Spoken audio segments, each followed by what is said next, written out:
Kota. He did his MBA from Institute of Information Technology, Gwalior. Thereafter, he moved to UK.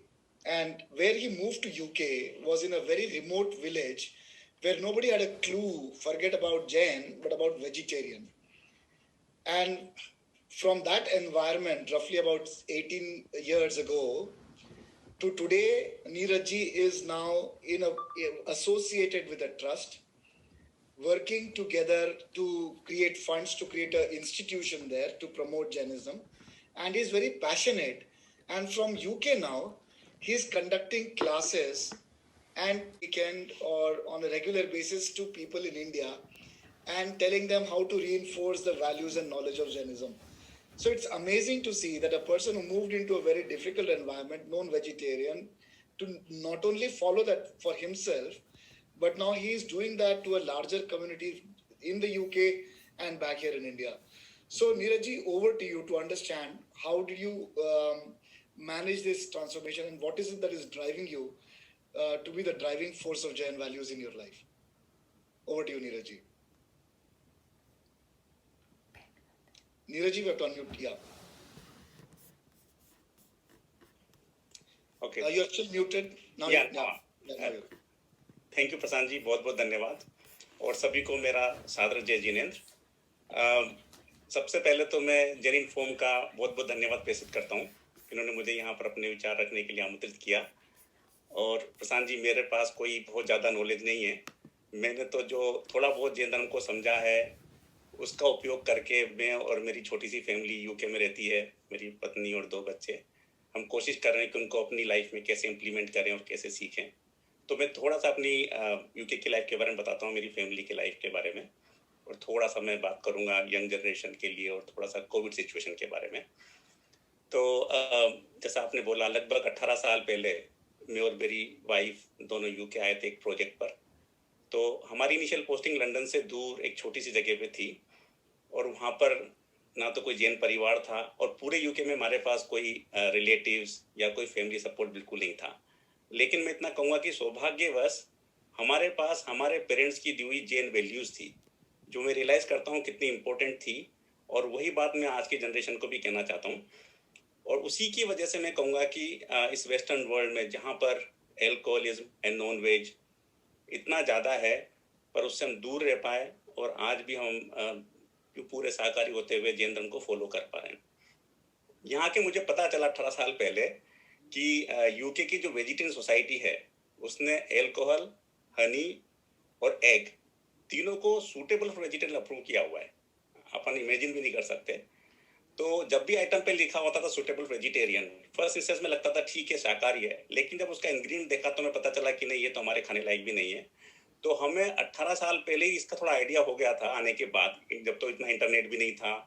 मैं India से आया था तो मैं पहला ही व्यक्ति था अपने फैमिली से जो यूके आया, तो ऐसा कोई पहले से भी कोई आइडिया नहीं था। अभी तो खैर इतना एडवांसमेंट हो गया है, internet, WhatsApp, social media and everything. उस वक्त ऐसा कुछ भी नहीं था, तो जो कुछ भी था अपनी कोशिश के आधार पे हम कुछ कर पाए। तो हमने कोशिश यही करी कि जब भी कोई चीज़ खरीदें तो उसके इंग्रेडिएंट्स ज़रूर चेक करें और उसके बाद ही हम डिसाइड करते थे कि क्या ये चीज़ हम खरीद सकते हैं या हम उपयोग ले सकते हैं। तो इस तरीके से हमने 18 साल पहले से लेके आज तक अपनी जैन वैल्यूज़ को मेंटेन करने की कोशिश करी। दूसरी चीज़ मैंने देखा कि यूके में ऑफिसेज में थर्सडे फ्राइडे को social parties just say normal norm regular होती हैं और पब में जाते हैं सब लोग। अब उस सिचुएशन में मेरे पास 2 चॉइस थी, या तो मैं भी चला जाऊं या मैं ना जाऊं और कुछ करूं। तो मैंने अपने साथ के लोगों को यहाँ बताया, ऑफिस में बहुत नेशनलिटीज़ के लोग हैं, यूके, लंदन, आप इमेजिन कर सकते हैं almost every country of the world people are there. तो मैंने उनको बोला कि भाई ये मेरे प्रिंसिपल्स हैं, मैं जैन हूँ, और हमारे जो भी प्रिंसिपल उनको एक्सप्लेन किए, और किस्मत इतनी अच्छी थी कि वो लोग इस बात को बहुत अच्छे से समझ पाए। तब मुझे लगा कि अपनी बात अपने को कहनी चाहिए लोगों से, जो लोग सुन सकते हैं उनसे, हर किसी से नहीं। अपने को पब्लिकली अनाउंस नहीं करना, लेकिन जहाँ अपन पर्सनली एक्सप्लेन कर सकते हैं करना चाहिए। वो मैंने किया तो वो लोग समझे। उन्होंने उसके बाद मुझे कभी भी प्रेशराइज नहीं किया कि आप पार्टीज में आओ, हमारे साथ बैठ कर के आप ड्रिंक करो या उनके हिसाब से खाना खाओ।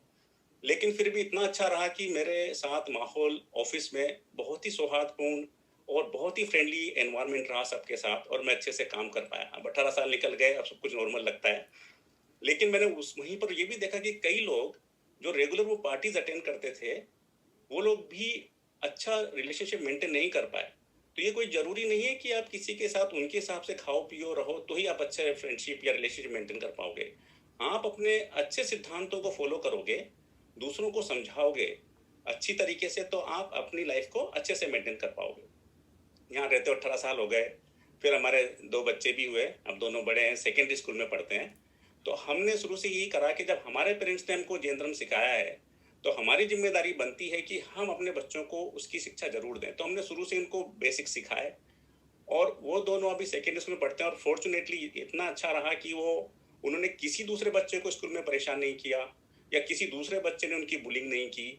और उन्होंने अपने दोस्तों को, अब यूके है तो यहाँ मैं तो नहीं कहूँगा कि सभी शाकाहारी है, शाकाहारी तो बहुत कम लोग हैं, मोस्टली नॉन वेजिटेरियन से, फिर भी उनके फ्रेंड सर्कल में उन्होंने सबको बताया कि हमारे मान्यताएं ये हैं। और स्कूल्स में जैन धर्म का भी उन्होंने बताया।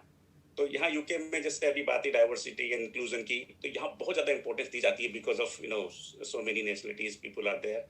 तो इन्होंने स्कूल में उसके बारे में बताया। तो बिल्कुल नॉर्मली अपने जैन धर्म के हिसाब से जीवन जीते हुए उन्होंने अपनी पढ़ाई की है और कर रहे हैं, अभी सेकेंडरी स्कूल में हैं। और अभी वो रेगुलर जैन पाठशाला भी अटेंड करते हैं। जैसे आपने बताया कि हमारा एक ट्रस्ट है यूके में, आचार्य श्री विद्यासागर दिगंबर जैन ट्रस्ट, उसमें फैमिलीज ने मिलकर के ट्रस्ट बनाया है। हमारे यहाँ पर काफ़ी जैन धर्म के जानकार हैं, वो हमारा स्वाध्याय भी कराते हैं और यहाँ पाठशालाएँ भी चलती हैं। मेरी वाइफ भी यूके के बच्चों के लिए उसी ट्रस्ट के अंतर्गत एक पाठशाला भी चलाती है। तो हर एज ग्रुप की अलग अलग पाठशाला चलती है, क्योंकि हमने उसकी इंपॉर्टेंस समझी। क्योंकि हम जब माइग्रेट हुए तो हमें समझ में आया कि हम कितनी डिफिकल्ट सिचुएशन में थे और हम नहीं चाहते कि हमारा जैन धर्म वहीं रुक जाए, आगे बढ़ना चाहिए। और नेक्स्ट जनरेशन को पता होना चाहिए कि कितना अच्छा जैन धर्म अपने आप में इतना साइंटिफिक और इतना रियल और इतना अच्छा धर्म है कि मैं खुश नसीब हूँ कि आज मैं जैन हूँ। तो मैं ये मेरा खुद का पर्सनल व्यू है। फिर दूसरा ये कि मैंने पर्सनली जो समझा है जैन धर्म में बेसिक्स, जो 4 कषाय हैं, 5 पाप हैं और 7 व्यसन, सप्त व्यसन, इन सिद्धांतों को मैंने अच्छे से समझा।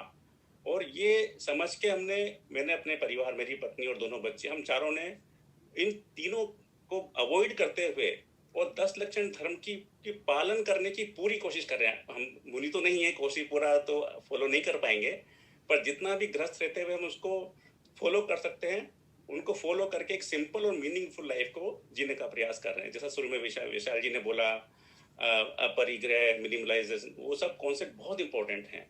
तो वो हम अपने लेवल पे कोशिश कर रहे हैं यहाँ रहते हुए कि हम उनको अपनी लाइफ को सिंपलर बनाएं। मैं यंग जनरेशन के लिए कहूँगा कि आज की यंग जनरेशन जो है, internet, social media, YouTube, smartphone, इसकी जनरेशन है। और वो ये जो माध्यम है, ये आज के आधुनिक जीवन के लिए अपने लिए बहुत महत्वपूर्ण और आवश्यक है। ऐसा नहीं कि आप उनको छोड़ देंगे, वो जरूरी हैं। लेकिन मेरा ये मानना है कि आज की यंग जनरेशन को जो जैन धर्म के जो बेसिक सिद्धांत है, जो मन वचन काय, करत कार्य तनुमोदना, संभ्रम समारंभ आरंभ, इनका ज्ञान तो उनको होना ही चाहिए। नहीं तो क्या होगा, वो स्मार्टफोन की माध्यम से ये सप्त व्यसन, 5 पाप और 4 कषाय में कहीं ना कहीं किसी ना किसी से लिप्त हो जाएंगे। फिजिकली ना करें पर मन से या वचन से या किसी दूसरे का सपोर्ट करते हुए इंटरनेट पे, सोशल मीडिया पे, उसमें लिप्त हो जाएंगे। तो उनको ये पता होना चाहिए कि जैन धर्म का कॉन्सेप्ट कितना इम्पोर्टेंट है। तो ये हमारी जिम्मेदारी बनती है। थोड़ा सा मैं कोविड के ऊपर फोकस करूंगा कि आज का जो डेटा है, कोविड से पूरी दुनिया में 2 मिलियन लोग की डेथ हो चुकी है, कैन इमेजिन दैट। और 94 मिलियन पीपल बीमार हो गए, ये कल रात का डेटा है। और कई लोगों की नौकरी चली गई है, कितने बिजनेस बंद हो गए, उसका तो हमारे पास कोई डेटा ही नहीं है, we can calculate in terms of money. और ये भी हम जानते हैं कि कोविड कहाँ से शुरू हुआ है, ये एक मीट मार्केट से शुरू हुआ है। तो हमको ये समझना चाहिए कि जैन धर्म के जो सिद्धांत हैं, अहिंसा परमो धर्म, जी और जीने दो, और शाकाहार, ये कितने स्ट्रॉन्ग कॉन्सेप्ट हैं जैन धर्म के, जो कि हमको वो फॉलो करने चाहिए। दूसरा, कोविड-19 पेंडेमिक की सिचुएशन और जैन धर्म के सिद्धांत को अगर आप समझें तो उसमें एक सबसे इंपॉर्टेंट कॉन्सेप्ट है दान, चैरिटी। तो मैं तो अंत में यही कहूँगा कि अगर आपके पास जैन धर्म की नॉलेज है तो आप अपने परिवार, अपने रिश्ते नाते, अपने समाज के साथ और यंग जनरेशन के साथ उसको शेयर जरूर करें। अगर आप स्वस्थ हैं और फिजिकली स्ट्रॉन्ग हैं तो ब्लड डोनेशन करें। अगर आपके पास फ्री टाइम है तो आप बुजुर्ग और जो अकेले लोग हैं उनसे बात करके उनका लोनलीनेस को दूर करें। उनके लिए शॉपिंग करें, उनकी हेल्प करें।